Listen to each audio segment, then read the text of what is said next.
네, 자 이번 시간은 앞 시간에 이어서요. 네, 사업자 등록, 부가가치세의 사업자 등록 여기서부터 살펴보도록 하겠습니다. 사업자 등록의 신청. 사업자는 사업장마다 사업 개시일로부터 20일 이내에 사업장 관할 세무서장에게 사업자 등록을 신청해야 한다. 네, 사업 개시일로부터 20일 이내에 사업자 등록을 신청해야 한다. 다만 신규로 사업을 시작하려는 자는 사업 개시일 이전이라도 사업자 등록을 신청할 수 있다. 그래서 신규 사업자는 개시일 이전에도 사업자 등록이 가능하고요. 기존의 사업자가 새로운 사업장을 또 개업을 할 때는 개시일로부터 20일 이내에 관할 세무서장에게 사업자 등록을 신청하는 것이 원칙입니다. 그럼 20일 이후에 신청이 불가능한 건 아니에요. 20일 내에 신청하는 것이 원칙이다. 자, 다음에 사업자 등록증의 발급은 그러면 언제 할 수 있느냐 하면은 사업자 등록 신청을 받은 사업장 관할 세무서장은 사업자의 인적사항과 그 밖에 필요한 사항을 적은 사업자 등록증을 신청일로부터 2일 이내에 신청자에게 발급해야 한다.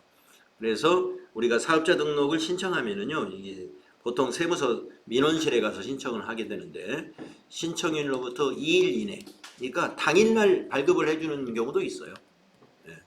특별한 뭐 확인 사항이나 이런 게 없는 경우에는 당일날 해줍니다. 다만 사업장 시설이나 사업 현황을 확인하기 위하여 국세청장이 필요하다고 인정하는 경우에는 발급기한을 5일 이내에서 연장하고 조사한 사실에 따라서 사업자 등록을 발급할 수 있다. 네. 이제 그 세무서에서 뭔가 더 확인이 필요하다. 사업 현황을 확인하기 위한 어떤 기일이 더 추가적으로 필요하다 그러면 5일 이내로 연장해서 조사할 수가 있다는 것입니다. 그래서 가능한 사업자 등록증 발급은 최대한 빨리 해주고 있는 것입니다. 이것도 이제 하루가 땡겨졌어요. 옛날에는 신청일로부터 3일 이내에 했는데 2일로 이것도 바뀐 지 얼마 안 됩니다. 3일 이내에서 2일 이내로 바뀌었고요. 뭐 지금 해보면은 거의 다 당일날 해주는 것으로 알고 있고요. 다만 어떤 그 사업자 등록을 하기 이전에 관할청에 어떤 그 사전에 그 등록을 먼저 해야 되는 그 사전 등록 절차가 필요한 업종은 그 등록증을 가지고 가야 사업자 등록을 해줘요. 그런 업종들이 있죠. 그런 업종들이. 그래서 사전에 등록을 먼저 해야 되는 그런 사업자들은 등록 절차를 먼저 마친 다음에 관할 세무서에 그 등록증 사본을 가지고 가서 사업자 등록을 해야 요 기일 내에 사업자 등록을 마무리할 수 있습니다.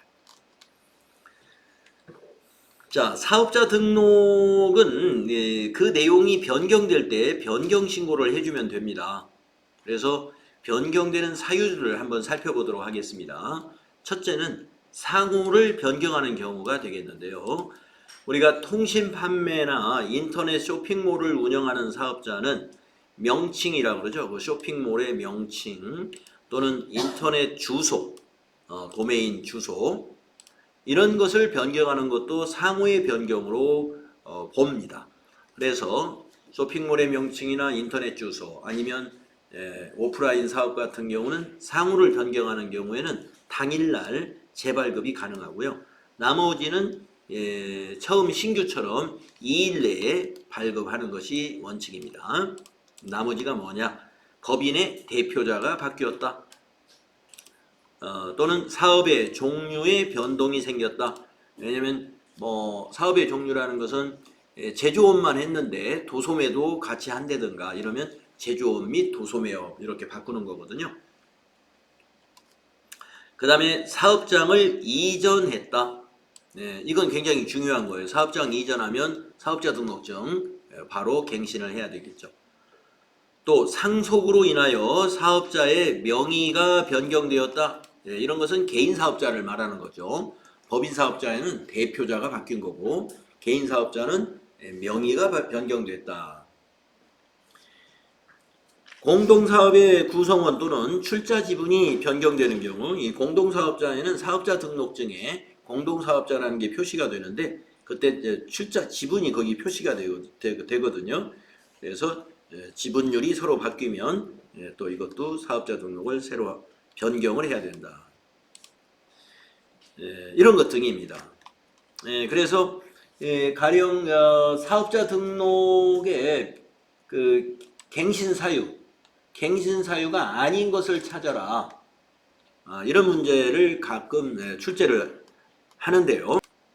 갱신사유 아닌 것으로 주로 나오는 게 뭐냐면은 전화번호의 변경 이런 거예요. 네. 우리 사업자 등록증에는 전화번호 같은 건 표시하지 않습니다. 그렇기 때문에 기업의 전화번호가 바뀌었다고 해서 사업자 등록증을 재발급할 필요가 없다는 거죠. 그 다음에 또 이메일 주소의 변경 이런 것도 마찬가지입니다. 회사의 대표 이메일 주소가 바뀌었다 하더라도 사업자 등록증에 이메일을 기록하는 날은 있어요. 그런데 이메일을 인쇄해서 주는 건 아니거든요.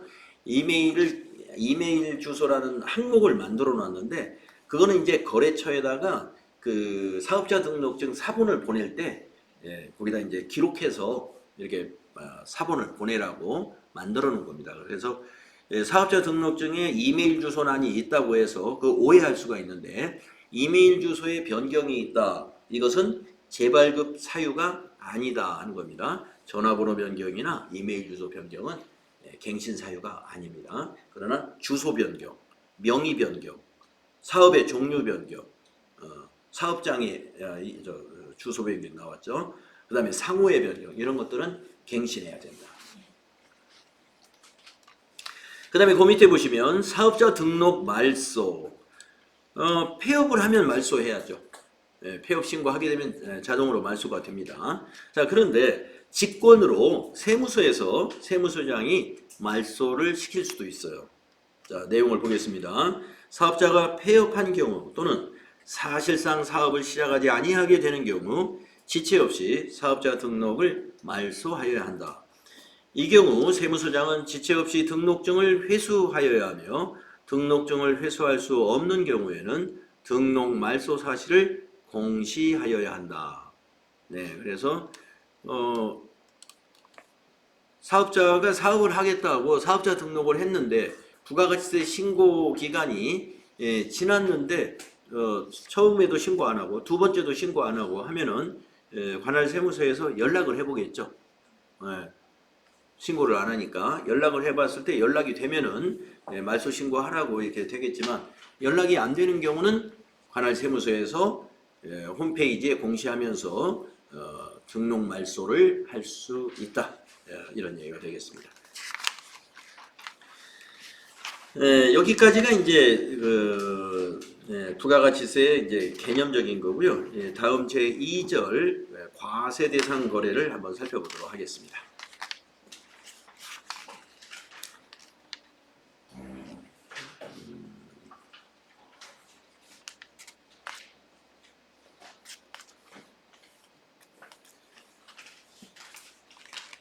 자, 먼저 재화의 공급을 살펴볼게요. 재화의 공급.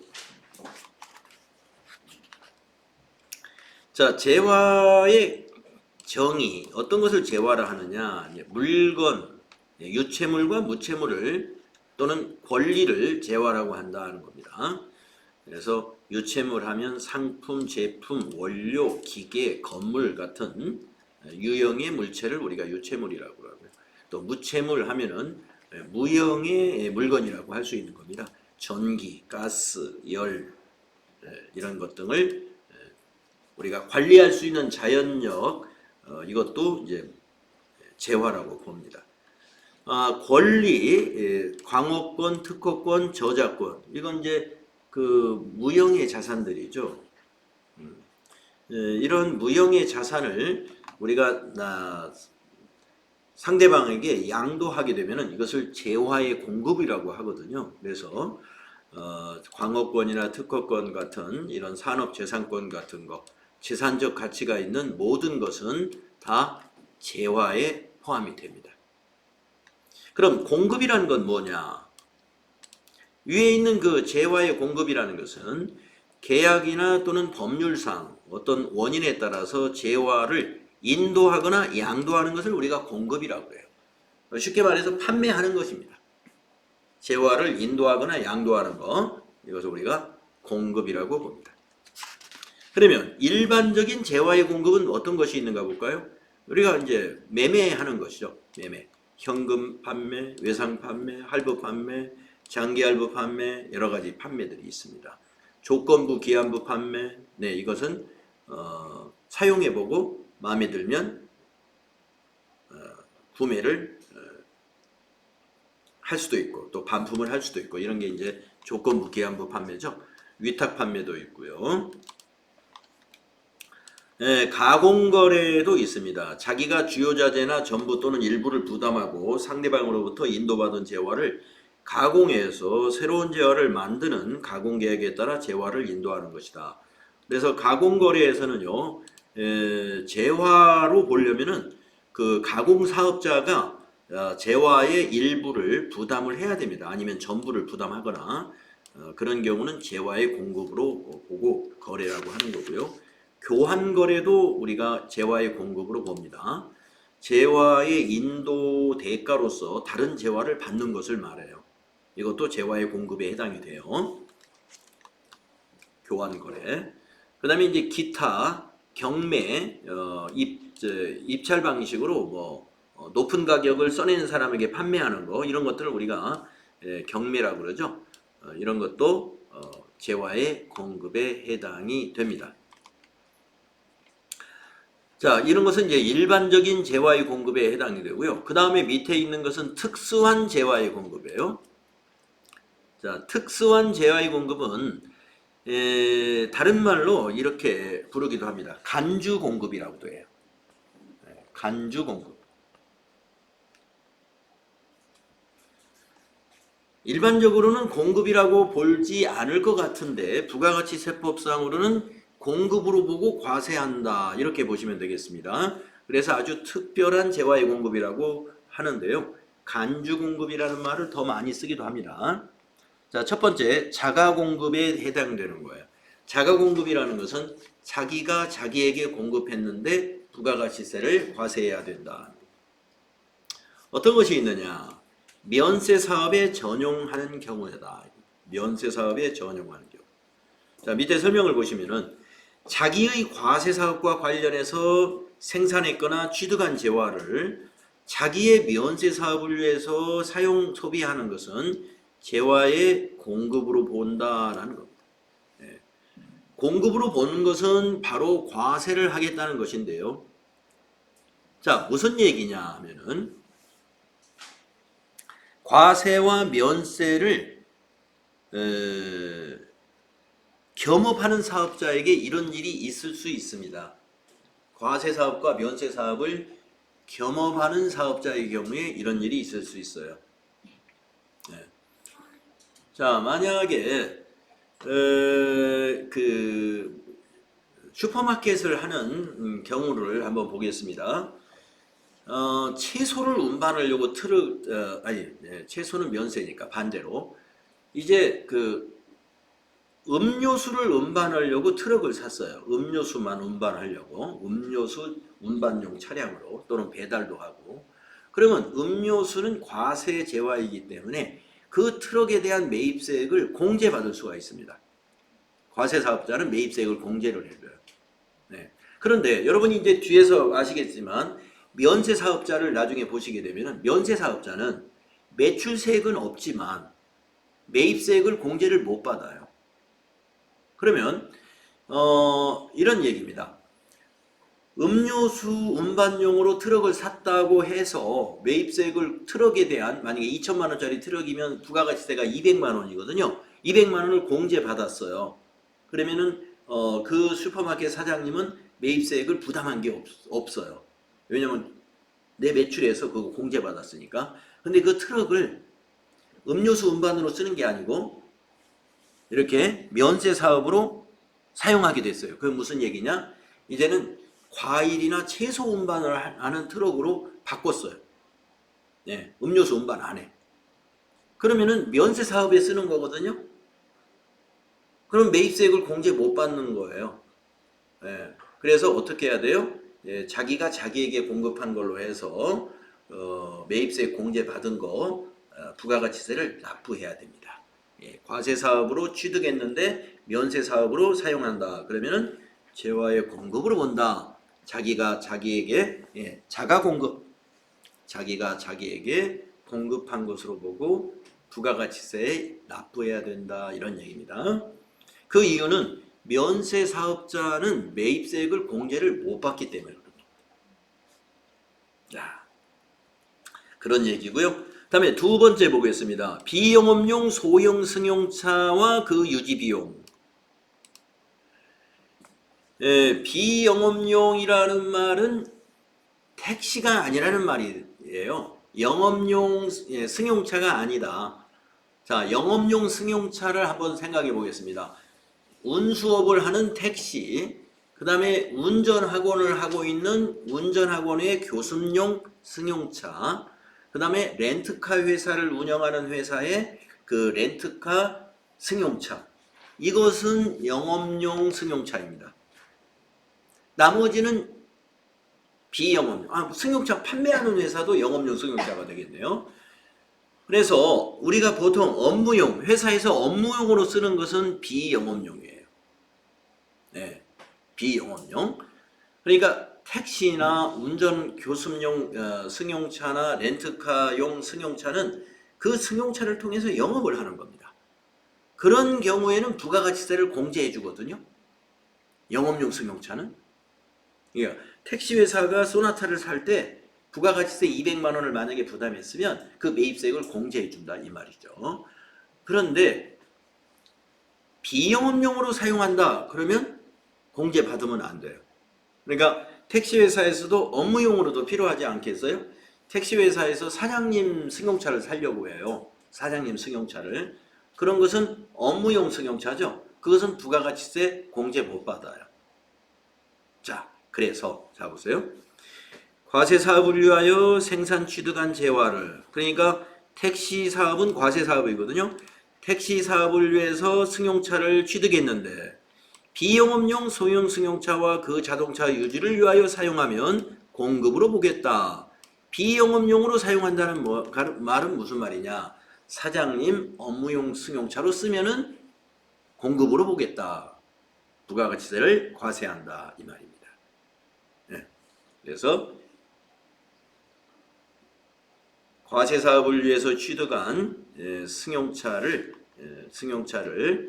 비영업용으로 쓰게 되면 재화의 공급으로 본다. 이렇게 이해하시면 되겠습니다. 다음에 타사업장 반출하는 것도 자가공급에 해당이 됩니다. 타사업장 반출이라는 건 뭐냐? 자, 제품을 완성하는 곳이 공장이잖아요. 네, 그래서 우리 회사에는 공장이 있고 또 직매장도 필요해가지고 직매장도 만들었어요. 직매장을 도시에다가 또 서울에다 하나 만들고 공장은 지방에 있다라고 했을 때, 자, 판매 시설이 있는 곳도 사업장이죠. 그 다음에 제품을 완성하는 곳도 사업장이죠.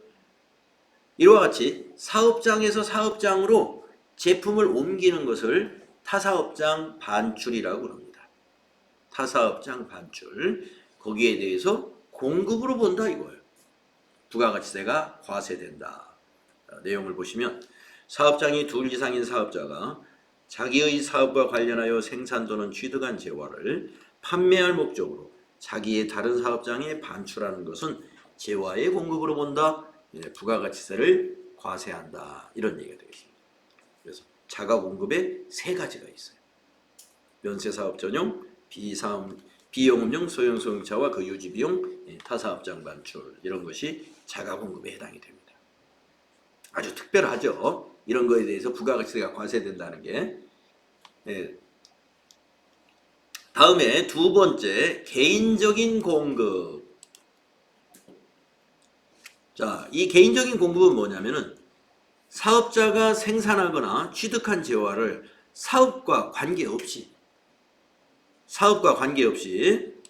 자기의 개인적인 목적이나 그 밖의 다른 목적을 위하여 사용 소비하거나 그 사용인 또는 그 밖의 자가 사용 소비한 것으로서 사업자가 그 대가를 받지 아니하거나 시가보다 낮은 대가를 받는 경우는 재화의 공급으로 본다. 네, 굉장히 말이 기네요. 자, 사업자가 생산하거나 취득한 재화를 판매하지 않고 개인적으로 쓰는 것을 말하는 거예요. 거기에 대해서는 과세를 한다. 공급으로 본다. 네, 사업자가 취득한 재화는요, 매입세액을 공제를 받는단 말이에요. 우리 부가가치세 앞에 정의에서 전단계 세액 공제법이라고 그래서 매입세액을 공제를 해줬어요. 근데 판매를 안 하고 판매를 해야 매출세액이 발생해서 국가가 그 세금을 걷어들일 수가 있는데 판매를 안 하고 사업과 관계없이 자기가 소비했어요. 집에 갖다 썼다든가 아니면 자기 특수관계인에게 그냥 준다든가 이런 것들을 말합니다. 형제간에게 그냥 준다. 자녀에게 그냥 준다든가. 그러면은 개인적 공급으로 보고 무상으로 그냥 줬더라도 부가가치세는 납부해야 된다. 이런 얘기입니다. 네, 개인적 공급에 대해서 과세가 된다는 거 기억하시고, 그 다음에 또 간주공급, 특별한 공급의 세 번째 유형이 뭐가 있냐면요, 사업상 증여하는 거예요. 아까 개인적 공급은 사업과 완전 무관한데 이 사업상 증여는 사업하고 관련은 있어요. 자, 사업자가 자기가 생산하거나 취득한 재화를 자기 고객에게 아니면 불특정 다수인에게 증여하는 경우 재화의 공급으로 본다. 네, 그래서 자기 고객에게 재화를 그냥 줬어요. 증여니까 돈을 받지 않고 무상으로 줬잖아요. 무상으로 줬어도 이건 거래로 보는 거예요. 돈을 안 받는 건 법으로 그건 탓할 수는 없어요. 그런데 부가가치세는 납부를 해야 됩니다. 그래서 자기 고객이나 아니면 불특정 다수인에게 증여했다. 불특정 다수라는 것은 뭐냐면은 무슨 그 매장에서 오픈 기념으로 이렇게 그 당첨 같은 거 하잖아요. 추첨 행사. 그래가지고 1등은 뭐 드립니다라고 했을 때 그 고객한테 그냥 주는 거잖아요. 그러면 난 판매 안 했으니까 부가세 신고 안 하는 게 아니고 이건 증여란 말이에요. 증여하고 세금은 사업자가 내줘야 돼요. 그걸 얘기하는 거예요. 사업상 증여도 공급으로 본다. 그 다음에 네 번째 아주 특별한 공급의 경우 폐업 시 잔존 재화입니다. 네, 사업을 하려고 했는데 잘 안 돼가지고요 결심을 했어요. 폐업하기로. 그런데 아직 재고가 남아 있어요. 근데 이 재고가 매입세액을 다 공제받은 내용들이에요. 그러면 매입세 공제받았기 때문에 부가세를 납부해야 됩니다. 그 얘기입니다. 내용을 볼까요? 사업자가 폐업할 때 자기가 생산했거나 취득한 재화 중 남아있는 재화는 자기에게 공급한 것으로 봐야 된다. 그래서 그 재화에 대해서 남아있는 재화의 부가가치세는 납부해야 폐업을 할 수가 있어요. 납부해야 됩니다. 이것이 폐업 시 잔존재화입니다.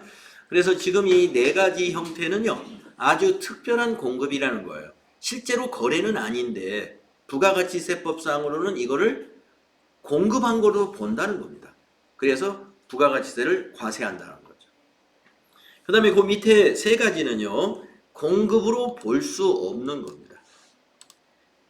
질권이나 저당권을 설정하거나 양도담보 목적으로 우리가 권리를 제공하는 거 이런 것은 우리가 공급이 아니죠. 그래서 이건 공급으로 볼 수 없는 거고요.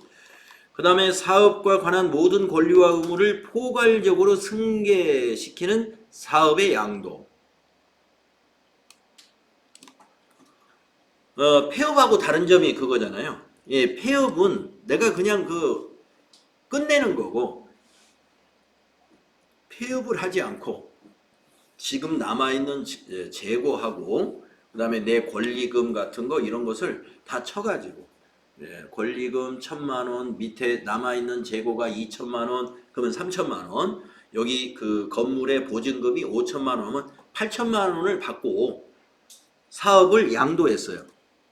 이거는 부가가치세 과세하지 않습니다. 사업의 양도에 대해서는 공급으로 보지 않아요. 왜 그러냐면 양도받은 그 양수자가 이제 세금을 낼 거니까 양수자가 이어서 그 제품 판매할 거거든요. 상품을. 그렇기 때문에 사업의 양도는 공급으로 보지 아니한다. 앞에서 권리와 의무를 포괄적으로 승계했다는 말, 권리는 자산을 외상 매출이라든가 이런 그 상품 같은 거를 말할 거고요. 의무는 뭐 부채라든가 그걸 판매해야 될 의무, 부가가치세를 납부해야 될 의무를 말하는 거예요. 그것을 다 승계받은 겁니다. 그래서 사업의 양도라는 건 그 승계 다 받은 걸로 보는 거예요. 그 재고를 양도받은 양수자가 제품을 판매해가지고 부가가치세를 신고할 것으로 본다 이런 얘기죠. 그 다음에 세 번째 이것도 공급으로 보지 않습니다. 조세 물납. 조세는 세금을 말하는데요. 물납은 뭐냐? 재화로 세금을 납부했다 이겁니다. 부가가치세는 재화로 세금을 낼 수는 없어요. 부가가치세는. 그런데 일부 세금은 재화로서 세금을 납부할 수도 있습니다. 상속세 같은 것이 납부가 가능한 걸로 알고 있는데요. 그래서 만약에 상속세를 내가 현금이 없기 때문에 상속받은 건물로 세금을 내겠다. 이렇게 하면 과세관청에서 건물을 받아들입니다. 그러면 건물로 세금을 냈으니까 건물을 판매한 걸로 보고 부가가치세를 그러면 또 과세하느냐? 안 한다는 뜻이에요. 조세물납은 공급으로 보지 않겠다. 그 얘기입니다.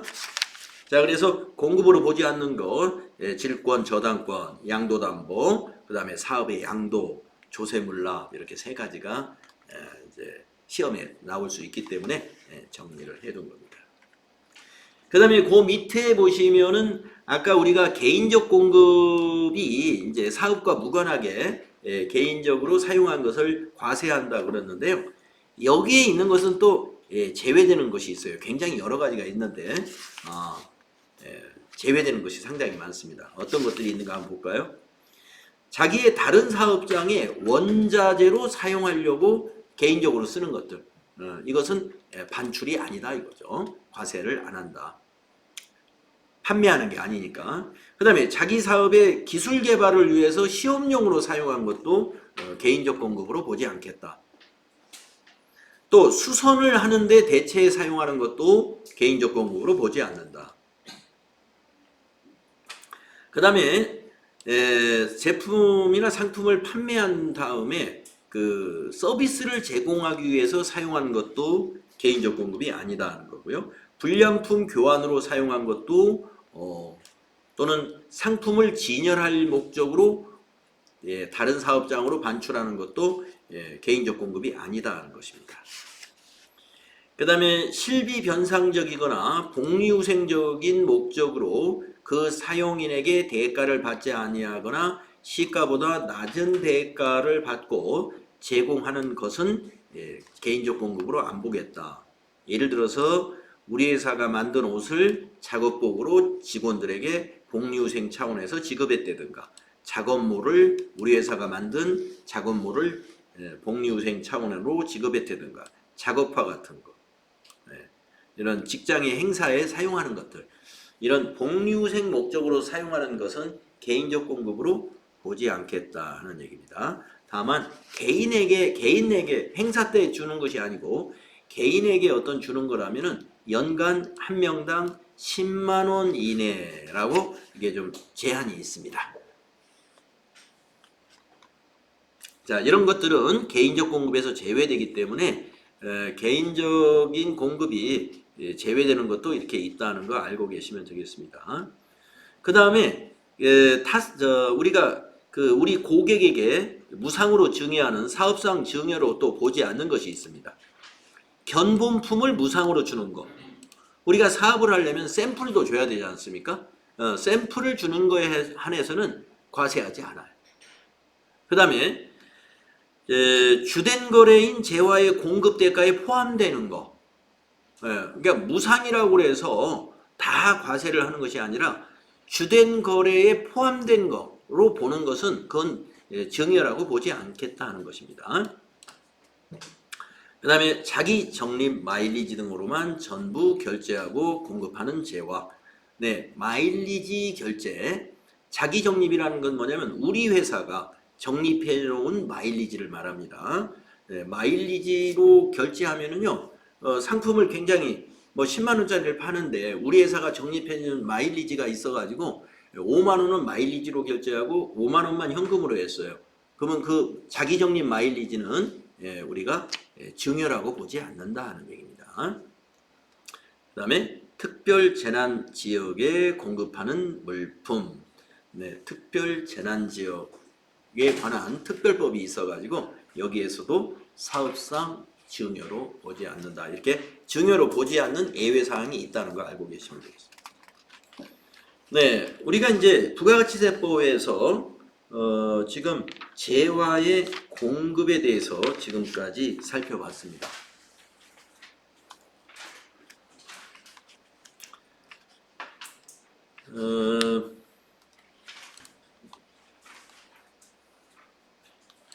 자, 그러면 이번에는 용역의 공급 그리고 재화의 수입 간단히 한번 보도록 하겠습니다.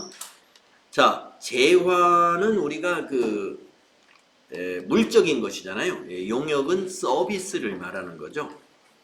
자, 용역의 공급은 어떻게 설명할 수 있느냐? 용역의 공급은 계약상 또는 법률상 모든 원인에 따라 영물을 제공하거나 시설물, 권리 등 재화를 사용하게 하는 것을 용역이라 한다는 거예요. 영물을 제공한다는 것은 서비스 제공하는 거예요.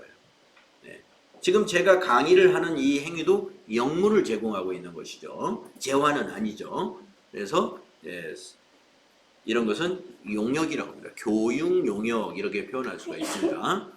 청소도 청소 용역이라고 그러죠. 이런 것은 재화, 청소를 재화라고 하잖아요.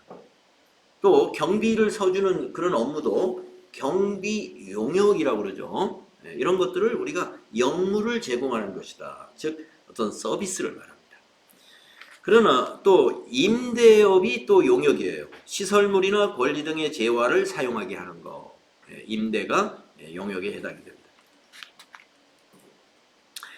자, 그러면 용역의 공급 이렇게 간단한 거고요. 그 다음에 용역의 간주 공급은 무엇인가? 간주 공급이 뭐냐면 특별한 아까 재화에서 특별한 공급에 해당된다고 했습니다. 그 용역에도 특별한 공급은 존재합니다.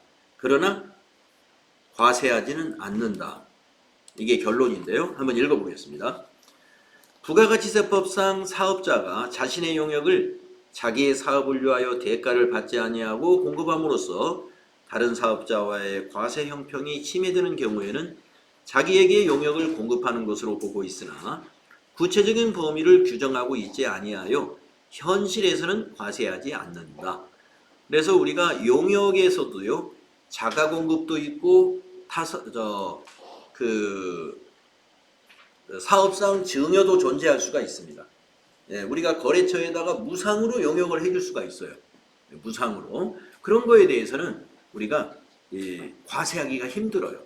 재화의 경우는 과세를 우리가 따지기가 용이한데 용역의 경우에는 그런 것을 밝혀내기가 현실적으로 어렵습니다. 그래서 용역의 간주 공급은 과세하지 않는다. 또 하나 용역의 경우에는요, 무상 공급에 대해서 과세하지 않습니다. 재화는 무상으로 공급하는 것도 전부 과세합니다. 그러나 용역의 경우에 무상 공급은 과세하지 않아요. 일반적인 경우에는 과세하지 않습니다. 자, 사업자가 대가를 받지 아니하고 타인에게 용역을 공급하는 것은 공급으로 보지 않습니다. 공급으로 보지 않는다는 말은 과세를 안 한다. 그런데 예외가 딱 한 가지가 있습니다. 특수관계인에게 사업용 부동산의 임대 용역을 무상으로 공급하는 것은 공급으로 본다. 요거 하나만 무상 공급에 대해서 과세하는 경우가 됩니다. 사업용 부동산. 사업용 부동산은 오피스텔이라든가 이런 오피스 건물 같은 거, 이런 것을 우리가 사업용 부동산이라고 하는데, 사업용 부동산을 특수관계이니까 법인으로 말하면 법인의 주주 같은 회사의 경영자하고 경영에 이게 그 영향력을 줄 수 있는 그런 관계자들이고, 개인 사업자 같으면 이제 가족 관계에 있는 사람들, 이런 사람들을 우리가 특수관계인이라고 하는데, 특수관계인에게 사업용 부동산 임대 용역을 무상으로 공급하는 것은 부가가치세가 과세된다. 요거 예외가 딱 한 가지입니다. 나머지는 용역의 무상 공급은 과세하지 않는다. 요거 기억하시고, 재화의 공급은 앞에서 정리했는데, 재화와 용역의 공급을 여기서 비교를 해놨어요. 그건 뭐냐면 약간 그 정리가 필요한 부분이 있기 때문에 그렇습니다. 자, 첫 번째 줄에 있는 정리는 뭐냐면요, 건설업은요 언제나 용역으로 본다는 겁니다.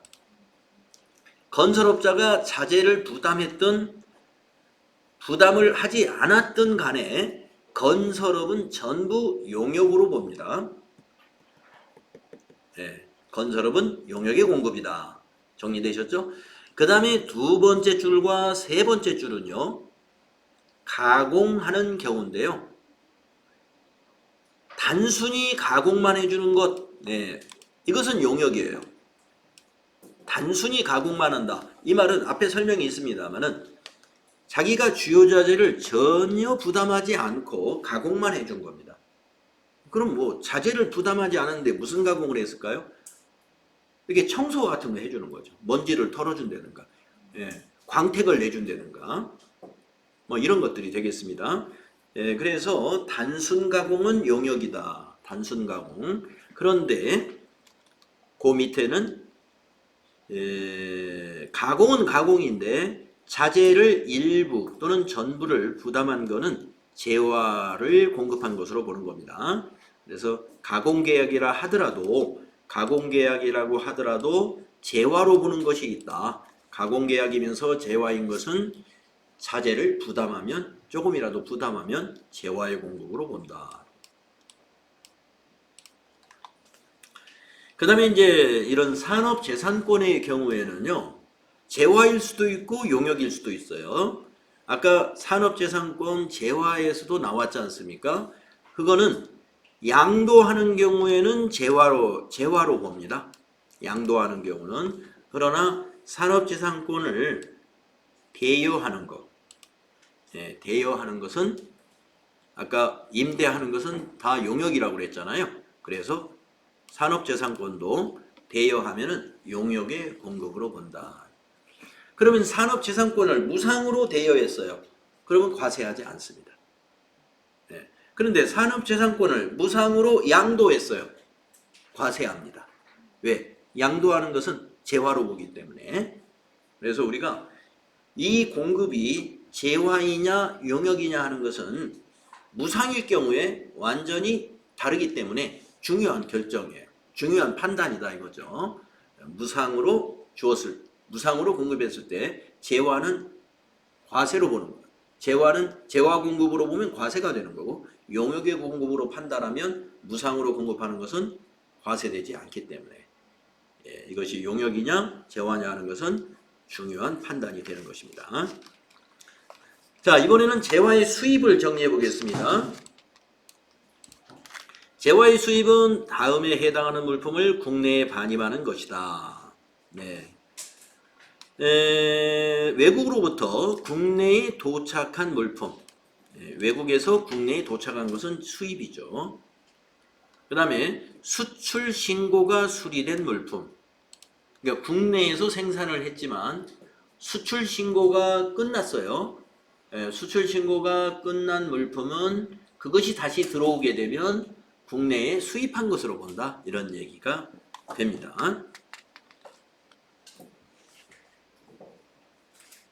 그 다음에 밑에 주의해 보시면은 우리가 고용관계에 따라 근로를 제공하는 것은 용역의 공급으로는 보지 아니한다 하는 것입니다. 그래서 우리가 고용계약에 따라 근로를 제공하는 것을 용역이라고 하지 않아요. 그거는 고용관계이기 때문에 직원이잖아요. 직원. 그래서 직원이 회사 일을 하는 걸 용역의 공급으로 보지 않는다 이런 얘기입니다.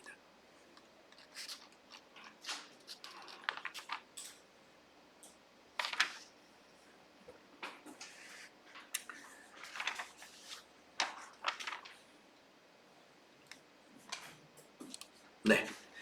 자, 그럼 이번 시간에는요, 여기까지 재화의 수입, 용역의 공급 여기까지 정리했고요. 다음 시간에 부수재와 재화의 공급 시기 이 부분은 다음 시간에 살펴보도록 하겠습니다.